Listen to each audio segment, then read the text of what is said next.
moins 26 ressentis. Mais comme je suis un gars qui a pas peur de la peur, on est de retour en collaboration avec Urbania pour parler d'une nouvelle politique qui a fait jaser au courant des derniers jours, en commençant par cette déclaration de Paul Saint-Pierre Plamondon.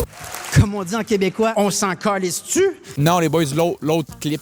Jeudi dernier, à Québec, sur les lieux de la bataille des plaines d'Abraham, Mark Carney a décidé de lancer la campagne référendaire. Oui, Kinji. Hey, prépare tes tunes, mon homme, ça a l'air que ça part.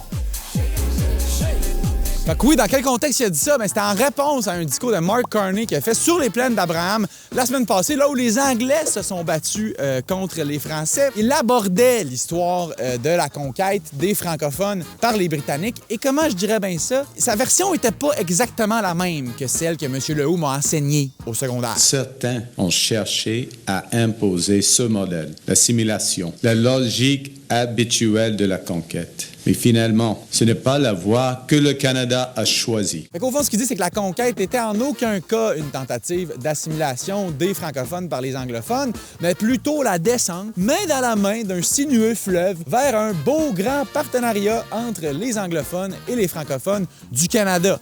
Ouais. Et bizarrement, Mark Carney donne lui-même, dans son discours, des exemples plutôt contradictoires de cette fraternité historique qu'il décrit. De la grande déportation des Acadiens. La déportation des Acadiens, 1755, où la couronne britannique déporte 70 % de tous les francophones d'Acadie, brûlant au passage les maisons, les fermes, résultat des milliers de morts. En passant par le rapport de Durham. 1839, le rapport Durham, un envoyé de la couronne britannique ici en Nouvelle-France, qui parle des Canadiens français comme un peuple sans histoire et sans littérature et qui recommande explicitement l'assimilation des Canadiens français par l'union du Bas-Canada, donc la partie francophone, et le Haut-Canada, la partie anglophone.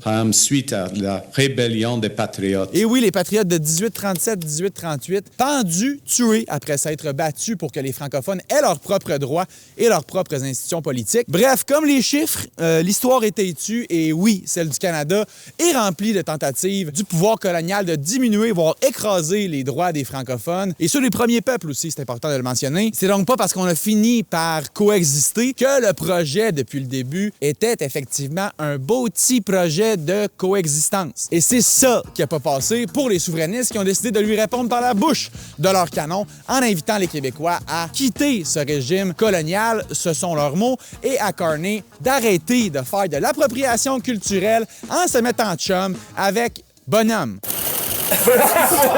Mark fait bien attention, c'est délicat, le bonhomme carnaval. Bref, pour le chef du PQ, tout ça est un affront qui lance officiellement la campagne référendaire qui, si le PQ est élu en octobre, déboucherait sur un vote sur la souveraineté du Québec aux alentours de 2030. Certains ont critiqué le chef du PQ d'être complètement à côté de la plaque avec son discours, mettant de côté les préoccupations plus urgentes, par exemple le coût de la vie ou encore l'état des services publics. D'autres, par contre, sont bien heureux de le voir se tenir debout pour défendre notre histoire. Curieux d'avoir votre avis sur tout ça dans les commentaires. Ciao!